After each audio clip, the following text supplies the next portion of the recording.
Okay, you guys, we are back. This is Crypto and Mommy. And I would like to just briefly discuss something that I didn't even think would be a question or brought up as an issue. But I would like to discuss why I did not chop my baby's ears off. We all know that, cane corsos, I'm sorry, are typically seen. Wait, you gotta stay seated. They gotta see your beautiful ears. Yeah. Cane corsos are typically seen with the cropped ears.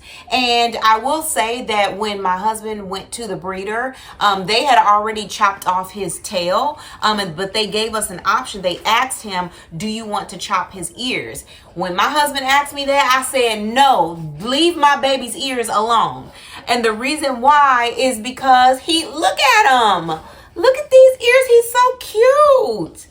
And I told my husband, I said, do you want somebody to chop off your ears? No, you don't. So leave my baby's ears alone. His ears are perfect. Makes him look adorable. It's just so cute. It just adds to the cuteness of his face. And the reason why I think a lot of people chop their dog's ears, which I understand, but, I still get around it.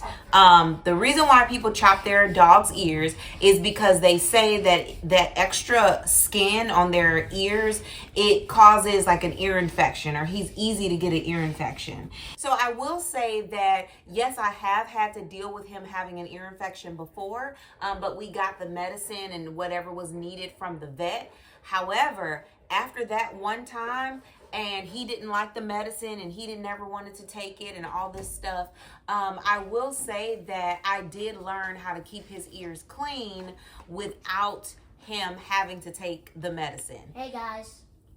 Okay, he just saw somebody come in, hence his cute ears perked up. So I just wanted to tell you guys a little bit about how I take care of his ears, because ever since then he has not gotten an ear infection or a tick. Okay, or a tick, but that's another video, how we keep him from getting ticks. So what I like to do, and I've trained him to accept this over time, but every now and then I take a dry washcloth, and this washcloth is specifically for him. And I just gently, I'll rub his face, rub the side of his face, and then I will take my knuckle, wrap my finger around with the washcloth. Dry, mind you, it has to be dry. Don't let it be wet, or else it will cause bacteria to grow in there. So what I typically do is take a dry washcloth, wrap it around my knuckle, and then I just go in his ear very, very gently. And most times he lets me do that. So he really loves it. So I'll get my ear in there. Okay, now he's letting me do it. You guys see that? Yeah, and I'm not so doing he anything. likes when I put my hand in there and we get it, and it's like a good itch. It's like a good scratch for him. But I'm also cleaning his ears. So I do that, make sure that everything is getting in there clean. See there? He loves it. He loves it. Yes. It's always so funny how it sees. And see his foot. It's like he's turning into a zombie. Right. It's like he's turning into a zombie. So there, see, that was in your ear. So see, there's a little wax that's on there. And then after I let him relax for a little while, I'll take another clean portion of the washcloth, and then I'll do the other ear. Look at him. And I'm telling you, if your dog lets you, you can get deep in there. See? Like really deep, like in the crevices. Yeah. Hey guys, so I'm back. You see, I had a great helper in my last video, or in the last segment. And now that great helper is doing something else. So I can, have the camera to be still and explain a little bit more about why I clean Crypto's ears with a dry cloth. Like I mentioned before, dogs that keep their ears fully intact, they're more prone to ear infections. And so what I learned is that you should never clean a dog's ears with wet a wet towel, or make sure that there's no moisture that's stuck in their ears, like after they get bathed or whatever the case may be, because that bacteria has no chance to really fully dry, and it is easy to set up an infection, hence an ear infection. So what I've learned to do is to take a dry cloth, as I showed you guys in the previous clip, and I like to do it at a time where he is just fully relaxed. No, not making a big deal out of it, but just like a casual thing. How I've also trained him to allow me to wipe his face at any time, and it's just a casual interaction. He knows that I'm gonna do it every now and then, just keep his face wiped. And so he doesn't mind. I think that what matters when you're dealing with your dog is, be calm about all of the things that you're trying to do with them and for them, because they can sense when you're feeling anxious, or when you're unsure, or when you're thinking that something is a big deal. I feel like they can pick up on that energy, and then they will begin to freak out, or to, have some type of anxious energy as well. So like I mentioned, I like to just randomly throughout the day, and I just finished brushing him, so he has some loose hair that I'm gonna throw away. But yeah, as I mentioned earlier, I just randomly throughout the day like to take his dry cloth and either wipe his face or get in his ears, and then just turn around and walk away. I don't really make a big deal about it at all, because I want him to feel as comfortable as possible. So this is a perfect time. Actually, I had to bring his bed over here because he was in a very hyper play mode a little bit earlier, as you saw. And then my helper, who was in here, was not contributing to the calm peacefulness that I was trying to go for. So yeah, he's licking himself now. So this is his calm down mode.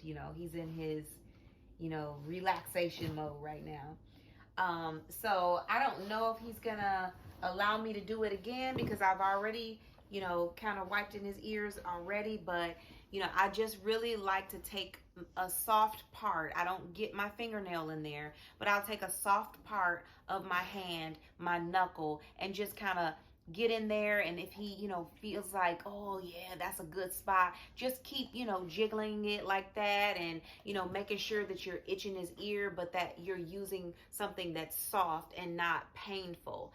If at any time you accidentally get your fingernail in there, he will freak out and jump, and then I'm telling you, it's going to be a hard press to try to make sure that he trusts you again to get in his ear.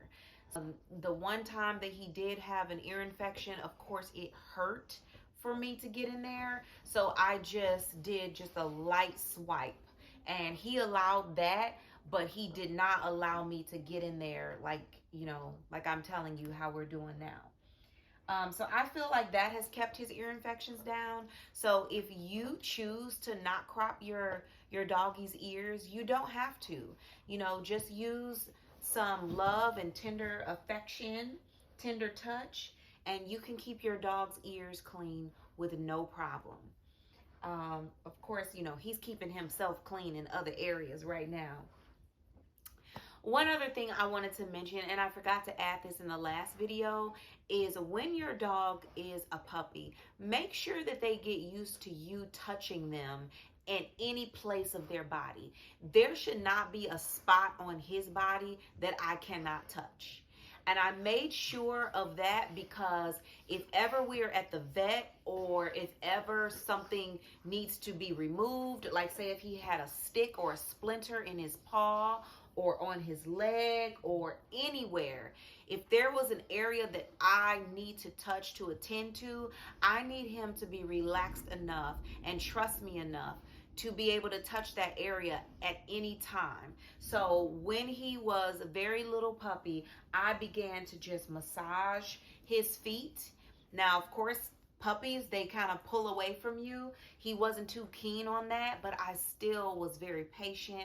And I would, as I'm talking to him, telling him he's a good boy, I would touch his feet ever so gently, and then I would wait the next day, and then I would do it again, and I would tell him good boy, and then I would pull back. So every now and then, every day, I would just touch a different part of his body just to get him used to another person or a person touching that area of his body.